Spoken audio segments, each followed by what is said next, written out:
প্রিয় দর্শক, ঈদ মুবারক। সবাইকে জানাচ্ছি ঈদের অনেক অনেক শুভেচ্ছা। আপনাদের সবাইকে ওয়েলকাম করছি এশিয়ান টিভির ঈদ স্পেশাল আয়োজন Popular Life Insurance Company Limited নিবেদিত Asian beef fest co sponsored by NPL.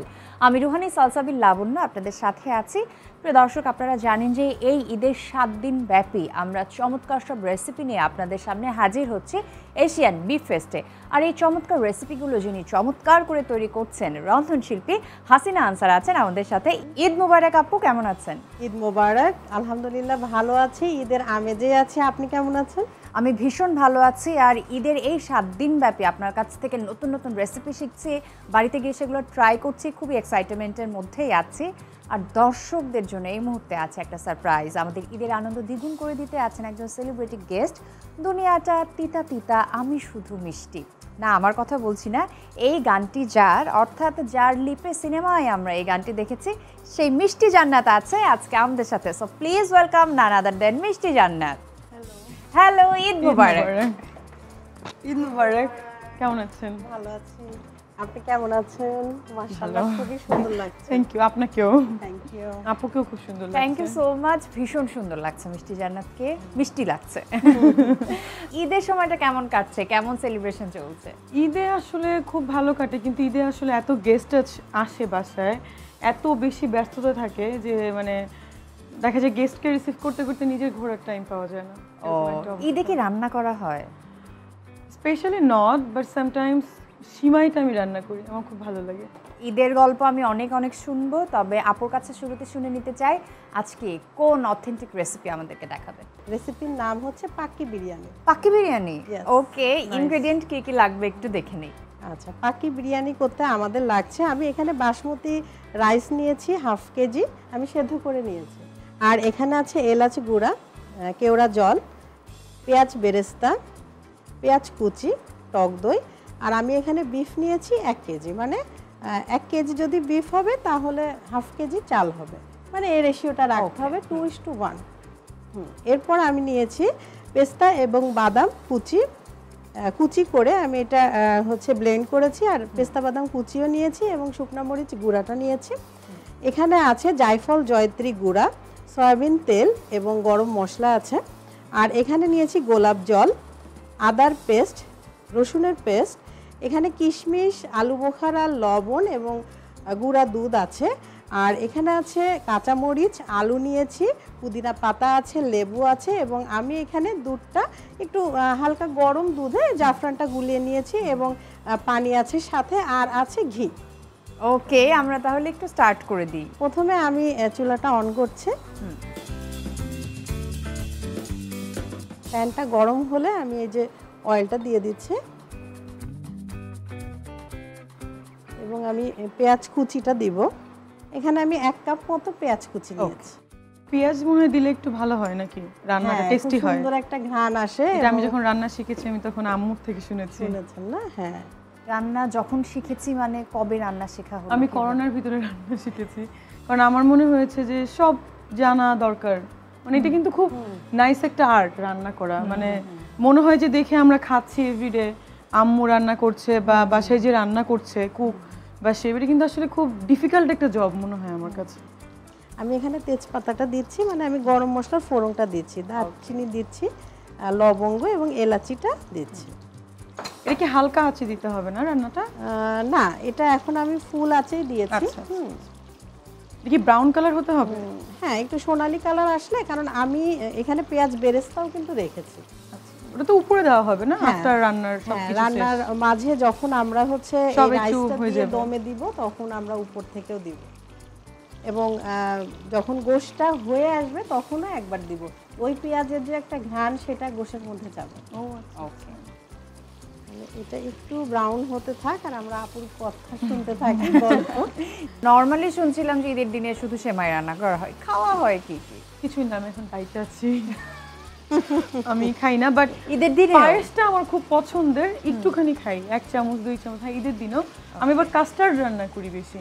আচ্ছা, আমি কিন্তু এই কথার ফাঁকে গরুর গোশটা দিয়ে দিয়েছি, এখন আমি বাকি উপকরণগুলো দিতে থাকি। ঠিক আছে, কি কি দিব এখন? হ্যাঁ, এখন আমি এই যে আদা ও রসুন যে পেস্টটা আছে আমি সেটা দিচ্ছি। এখানে আমি আদার পেস্ট নিয়েছি, এবং রসুন দিয়ে দিচ্ছি, রসুন বাটাটা। 2 চামচ করে না একটা? হ্যাঁ, আমি এখানে 1.5 টেবিল চামচ মতো দিলাম। এটা আমার শেখা হয়ে যাচ্ছে আসলে। হ্যাঁ হ্যাঁ, এটা আপনি ট্রাই করতে পারবেন। মানে উপকরণ অনেক, বাট ওয়েটা সহজ। একবার মাথার মধ্যে উপকরণগুলো সেট করে নিলে আর ভুল হবে না। আমি একটু মিষ্টি জান্নাতের ছোটবেলার ঈদের গল্প শুনতে চাই, যে ছোটবেলার ঈদগুলো কেমন কাটতো, কি কি করা হতো, বড়বেলায় কি মিস করা হয়?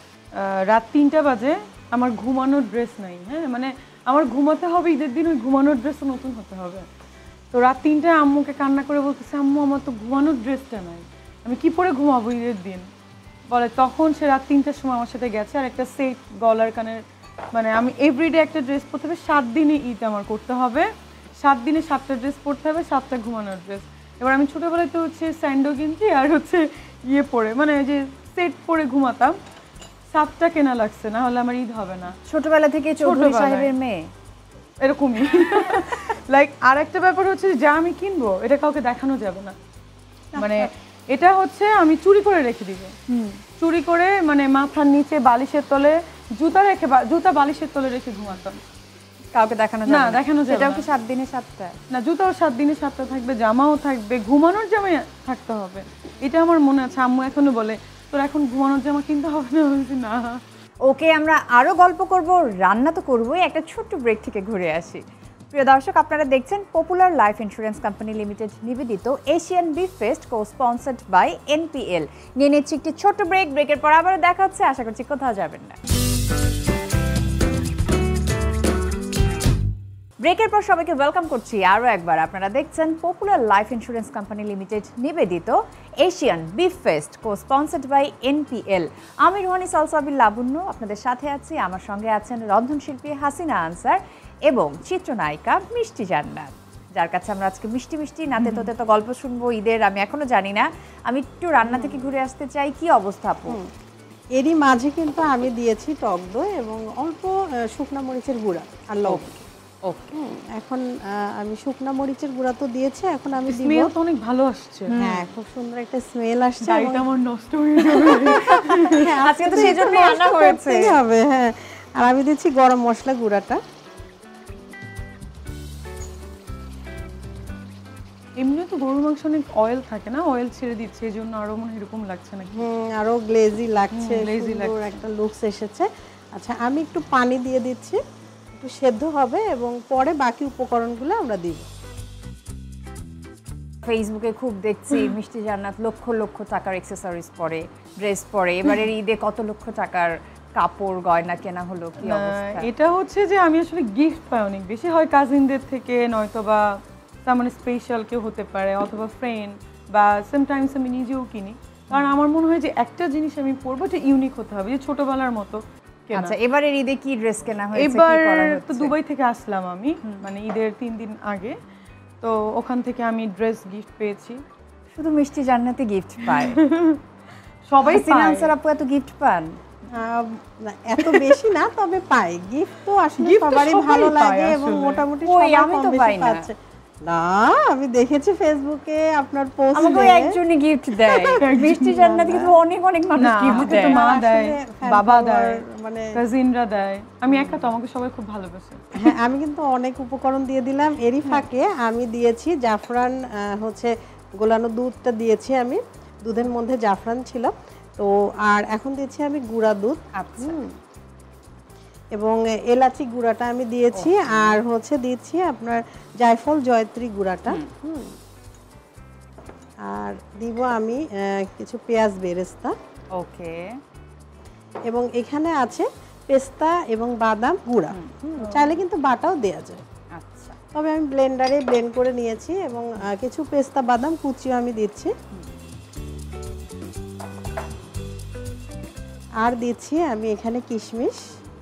বাপরে, একটা শাহী শাহী ব্যাপার। হ্যাঁ, মোগলদের খাবার বলে কথা। খাবার ঢাকার মানুষেরা পছন্দ করে এবং ইন্ডিয়া পাকিস্তানেও এই রেসিপিটি খুবই চলে। আচ্ছা, মোটামুটি আমাদের এদিকে আলু এশিয়া বোখরা ভিত্তিক- দিলেন? হ্যাঁ, আমি আলু বোখারাও দিলাম। কালারটা খুবই সুন্দর এসেছে। হ্যাঁ, জাফরান দেওয়ার জন্য মানে আরো রংটা ছাড়বে, একটু ঢেকে দিলে আর একটু ছাড়বে। ওকে, রান্না হতে থাকুক। মিষ্টি জান্নাত কবে বিয়ের পিড়িতে বসতে যাচ্ছে? বিয়ে করব 1 বছর লাগবে এখনো। আসলে আমার মনে হয় নায়িকাদের বিয়ে করলেই অনেকের তো অনেকগুলো করেই হয়ে যাচ্ছে, আমারও হতে পারতো, কারণ আমি দুটো শর্ট টেম্পার, দেখা যায় যে ভালো নাও লাগতে পারে। আমি এই ফাঁকে একটু গল্প শুনতে চাই মিষ্টির কাছ থেকে। মিষ্টি হোক, তেতো হোক, যেমনটাই হোক, শুটিংয়ের কোনো একটা মজার স্মৃতি। শুটিংয়ে তো সিনেমা শুটিংয়ে অনেক কিছু হয়, একটা মোটামুটি লম্বা সময়। আমার ফার্স্ট ফিল্ম বলেন লাভ স্টেশন বাপ্পির সাথে ছিল, সেকেন্ড ফিল্ম মানে ঠান্ডার ভিতরে স্লিভলেস পরা গান করছি, এদিকে বৃষ্টির সিন, বুঝেন তখন হচ্ছে এত ঠান্ডা, একটা শট দিচ্ছি আর পা তুলতে পারছি না, এরকম ফ্রিজ হয়ে আছে, আবার গরম খাচ্ছি, ব্ল্যাঙ্কেট দিয়ে রেখেছি, দেন আবার। আসলে শুটিং কিন্তু অনেক কষ্টের আছে না, অনেকে অনেক মন্তব্য করে যে এটা আরও ভালো হতে পারতো, বাট আমার মনে হয় যে ওই জায়গাটা যদি আপনি থাকতেন তখন আর এটা বলতে পারতেন না। আমি নিজেও জান্নাতের picnic, consider it as picnic. না ওইটাই, এই পিকনিক আর কি করতে হয়। আমরা কিন্তু শুটিং স্পটে চলে গেছি, আর এইদিকে আপু আমাদেরকে রেখে কি কি যেন করে ফেললো। আমি একটু ডিটেইলে শুনতে চাই যে আপু কি করছে একটা ছোট্ট ব্রেক থেকে ঘুরে আসার পরে। প্রিয় দর্শক, আপনারা দেখছেন Popular Life Insurance Company Limited নিবেদিত Asian beef fest, co sponsored by NPL. নিয়ে নিচ্ছি একটি ছোট্ট ব্রেক। ব্রেকের পরে আবারও দেখাচ্ছে, আশা করছি কোথাও যাবেন না। ব্রেকের পর সবাইকে ওয়েলকাম করছি আরও একবার। দেখছেন Popular Life Insurance Company Limited নিবেদিত Asian beef fest, co sponsored by NPL. আমি রুহানি সালসাবিল লাবণ্য আপনাদের সাথে আছি। আমার সঙ্গে আছেন রন্ধনশিল্পী হাসিনা আনসার এবং চিত্রনায়িকা Mishti Jannat. Welcome back. Thank you. আচ্ছা, ব্রেকে যাওয়ার আগে বলছিলাম আপু আমাদেরকে রেখে কি কি যেন করে ফেললো, একটু দেখতে চাই আপু কি কি করছে এখানে। গোপন উপকরণগুলো দিয়ে দিয়েছি, এখন আমি সেই তথ্যগুলো সব ফাঁস করব। সেটা হচ্ছে আমি তেমন কিছু আসলে করিনি, জাস্ট আমি আলু নিয়েছি এবং আমি শুকনো মরিচের গুঁড়া আর হচ্ছে লবণ দিয়ে আলুটা আমি একটু মাখিয়ে রাখলাম, এবং এখন আমি এটা একটু ভাজবো।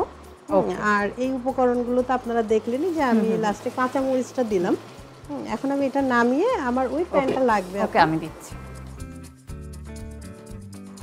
এখন আমরা আলুটা ভেজে নেব আগে। হ্যাঁ, এটা ঢাকনাটাও লাগবে। ওকে। আচ্ছা, এটা কি ঘি দিয়ে করা যায়? ঘি দিয়ে আলু ভাজলে হ্যাঁ অবশ্যই খুবই ভালো হবে, তবে ঘিটা দিব হচ্ছে ফার্স্টে অয়েলটা দিয়ে দিলাম, একটু ঘিটা দিলে আলুর মধ্যে খুব সুন্দর। তারপরে এই যে আমি পেঁয়াজ বেরেস্তা করেছি, এটার মধ্যেও কিন্তু অয়েলের মধ্যে আমি ঘি দিয়েছিলাম। ওকে, ফ্লেভার পাবো, একটা সুন্দর ফ্লেভার আসে। আচ্ছা, এখন আমি একটু ঘি দিয়ে দিচ্ছি। আপু কিন্তু রান্নার অনেক কিছু বোঝে। হ্যাঁ, সেটা তো আমি রেসপন্স দেখে বুঝতে পারছি। আমার কিন্তু খুবই ভালো লাগলো, আপনি এত ব্যস্ত থাকেন তারপরও যে এই রন্ধন শিল্পটাকে ভালোবেসে আপনি এত সুন্দরভাবে। আমার মনে হয় কি আপু যে সবার আসলে সব জানা প্রয়োজন, মানে জানাটাই ভালো, না জানাটাই হচ্ছে ডিসক্রেডিট। আমার অনেক ফ্রেন্ডরা বলে না না আমি রান্না করতে পারি না, মানে আমার এটা মনে হয় কি একটা, মানে সরি টু সে, মানে এভরিওয়ান, এটা একটা ওভার অ্যাক্টিং মনে হয়। আমার মনে হয় যে একটা মানুষ তার সব জানা, মানে যতটুকু পারে উচিত, মানে আমি চেষ্টা করি সব জানার। আলুটা প্রপার ওয়েতে কুক হয়ে গেছে, তো আমার ওই ছাঁকনিটা লাগবে, আমি আলুটা বিফের মধ্যে দিয়ে দিব। ওকে। আমি কিন্তু এরকম মানে এটাকে ভেজেই দিতাম, কিন্তু এরকম মরিচ আর লবণ কখনো অ্যাড করি নাই, ফার্স্ট শিখলাম। ওকে, আচ্ছা, আমি এখানে একটু এই অয়েলটাও দিয়ে দিচ্ছি, একটা গ্লসি ফিনিশ আসবে, কারণ আমি কিন্তু বিফ রান্নায় খুব অল্প অয়েল দিয়েছিলাম। ওকে, কারণ আমি চেয়েছিলাম যে আলু ভাজার অয়েলটাই দিই, ফ্লেভার এবং টেস্টটা যেন থাকে। তাহলে এটা আমি একটু সরিয়ে ফেলি, এবং এটা আমি আবার চুলায় দিয়ে দিই। ওকে। আমি একটু দূরে দূরে আছি, কারণ একবার আমার হাত পুড়ে গেছিল রান্না করার জন্য। I am scared.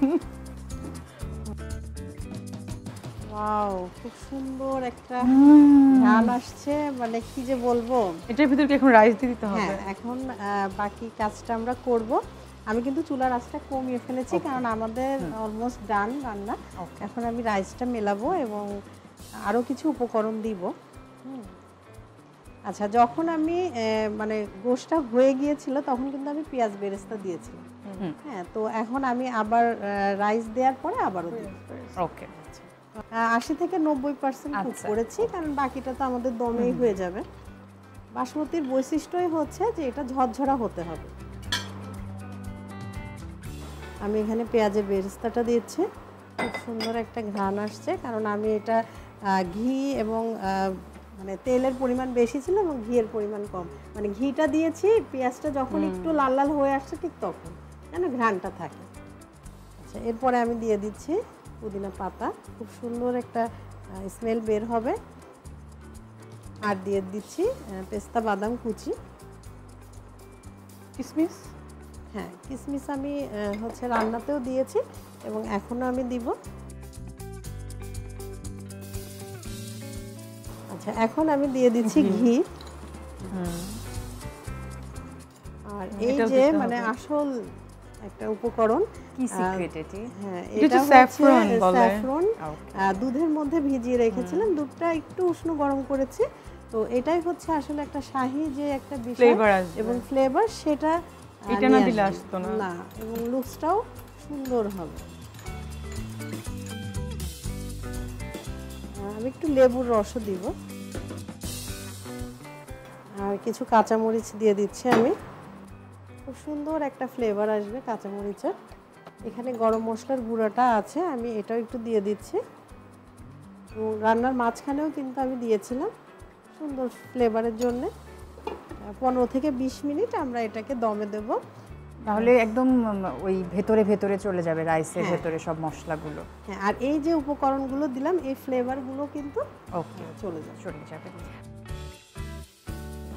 এরই ফাঁকে কিন্তু আমি গোলাপ জল এবং কেওড়া জলটা দিয়ে দিচ্ছি। ওকে, কেওড়া কি ভিজিয়ে রেখে জল করতে হয় এরকম? না, এটা বাজারে ও, আলাদা যায়। পাওয়া যায়। গোলাপ আচ্ছা, জলের আচ্ছা, মতোই। গোলাপ জলের গোলাপ মতো। জলের মতোই পাওয়া যায়। তো আচ্ছা আমরা এখন একটু চেক করি যে হয়ে গেল কিনা, কি অবস্থা। কিন্তু খুব সুন্দর একটা ঘ্রাণ বের হয়েছে এবং বাইরে থেকে কিন্তু দেখতে খুবই ইয়ামি লাগছে। ইনশাল্লাহ খেতেও ভালো লাগবে। ওয়াও, আমি একটু নিচের থেকে উঠিয়ে দেখছি কি অবস্থা। হ্যাঁ, আমাদের এটা হয়ে গিয়েছে। অনেক ভালো স্মেল আসছে। হ্যাঁ, এটা খেতেও দারুণ মজার হবে। আচ্ছা, মাখো মাখো ব্যাপার চলে এসছে কিন্তু এই পাক্কি বিরিয়ানিতে। একদম জুসি এবং রাইসগুলো কিন্তু ভাঙেনি। ড্রাই উপকরণগুলো দিয়েছি, ড্রাই ফ্রুটগুলো। তো তৈরি হয়ে গেল আমাদের মজাদার পাক্কি বিরিয়ানি আপনার জন্য। ও, thank you so much. Welcome. আমি এখান থেকে বাট পাচ্ছি আমি এতগুলো Thank একটু you. স্মেল নিতে পারেন, বাট এটা আমার। বাট এতগুলো আমি খেতে পারবো না, তো সমস্যা নেই, আমরা একসাথেই খাবো। তিনজনই খাবো। Thank you. Thank you so much আপু এত সুন্দর রেসিপি শেয়ার করার জন্য। And Mishti Jannat, thank you so much for coming. কেমন লাগলো আজকে? আমার খুবই ভালো লেগেছে, স্পেশালি আমি একটা রান্না শিখলাম। আর আপু যেমন দেখতে সুন্দর, রান্নাও অনেক সুন্দর করে, মানে আমার খুবই ভালো লাগলো। আর তুমি তো অবশ্যই সুন্দর। Thank you. তো মিষ্টি জান্নাত এখন মিষ্টি করে এশিয়ান টিভির দর্শকদের জন্য কিছু বলবে। সবাইকে আবারও বলছি ঈদ মোবারক। সবাইকে আবারও বলছি ঈদ মোবারক। এশিয়ান টিভিতে এসে অনেক ভালো লাগলো। নিশ্চয়ই আপনারা 7 দিনে 7টা রেসিপি দেখছেন বা দেখবেন। তো আপুই রান্না করছে, অনেক কিছু শিখতে পারবেন। আর আমি তো এটা শিখে ফেললাম, বাসায় যে ডেফিনেটলি কালকে ট্রাই করব। এবং সবাইকে দাওয়াত করে খাওয়াতে হবে। সবাইকে তো আসলে কিভাবে খাওয়াবো, মানে যারা কাছে, রাইট? হ্যাঁ। প্রিয় দর্শক, আপনাদের কেমন লাগলো বলুন তো আমাদের আজকের Popular Life Insurance Company Limited নিবেদিত Asian beef fest co sponsored by NPL. আমি কিন্তু দারুণ এনজয় করেছি, আশা করছি আপনারাও এনজয় করেছেন। এবং পাক্কি বিরিয়ানি অবশ্যই এই ঈদে তৈরি করবেন এবং বাড়িতে যারা আছে এবং যারা গেস্ট আসবে সবার মুখে হাসি ফুটবে। আজকের মতো রুহানি সালসাবিল লাবণ্য বিদায় নিয়ে নিচ্ছি। আগামী পর্বে আপনাদের সাথে আবারও দেখা হচ্ছে, সেম টাইমে এশিয়ান টিভিতে চলে আসবো। আপনারা কেউ মিস করবেন না। অনেক অনেক ভালো থাকুন। ঈদ মোবারক।